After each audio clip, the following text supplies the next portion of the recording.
Mental health is just as important for us children as it is for adults. That is why we spoke to the experts from the Children's Institute at UCT about their contribution to the 2022 Child Gauge on Child and Adolescent Mental Health.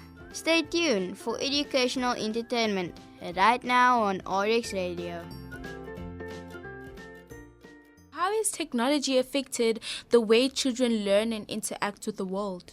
These days, the online worlds are becoming more and more interconnected.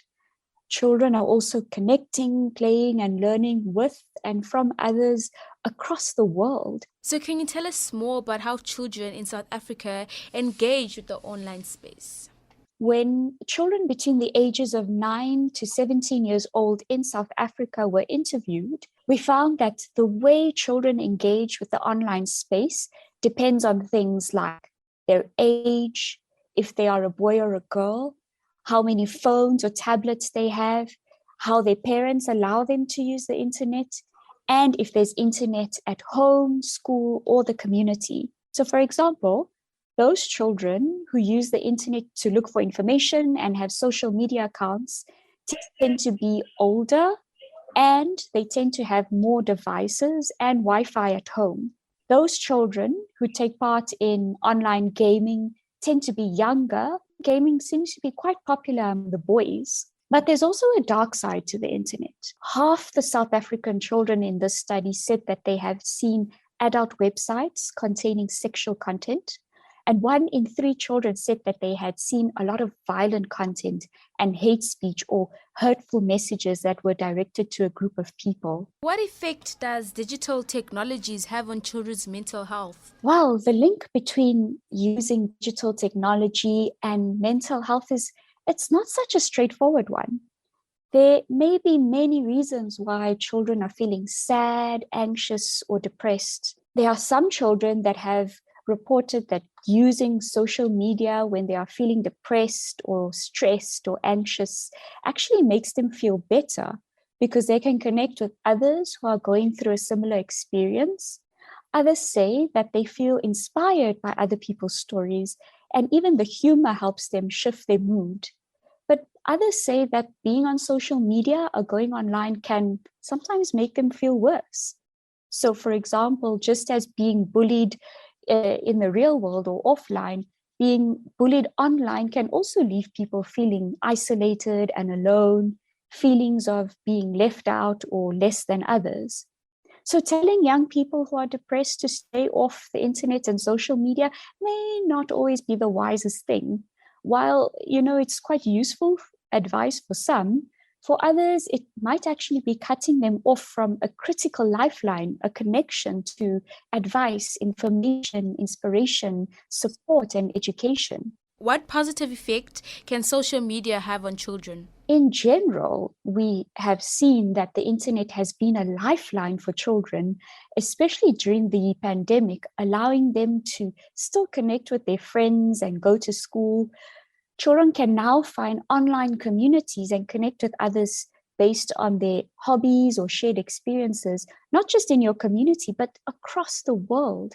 And this is really good for a child's social development, to have that sense of belonging, community, and identity.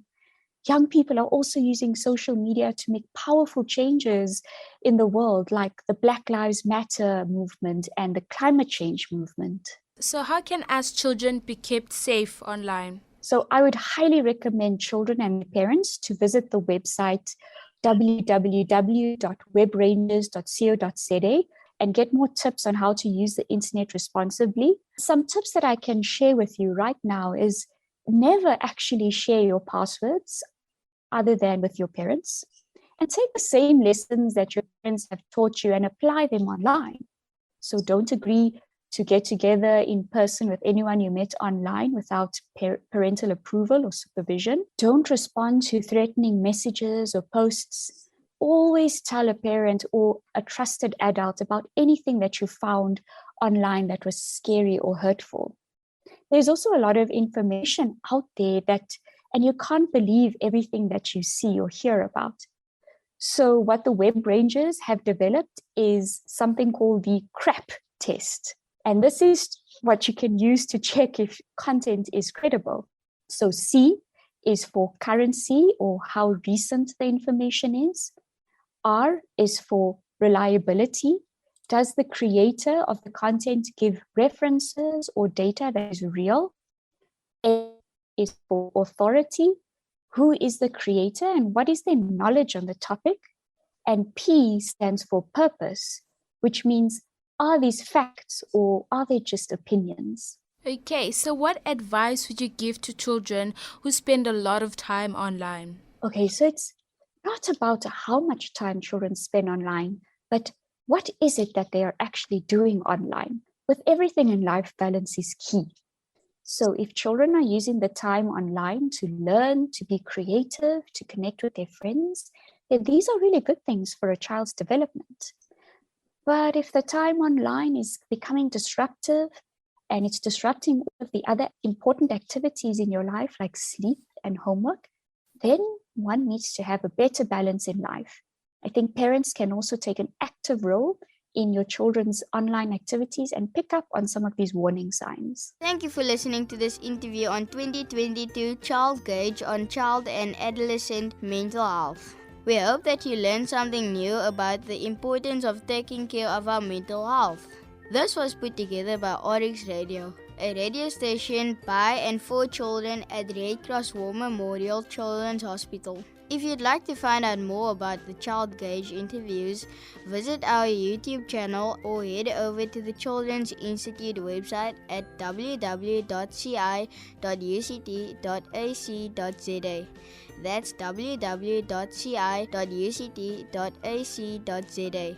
Oryx Radio by and for children.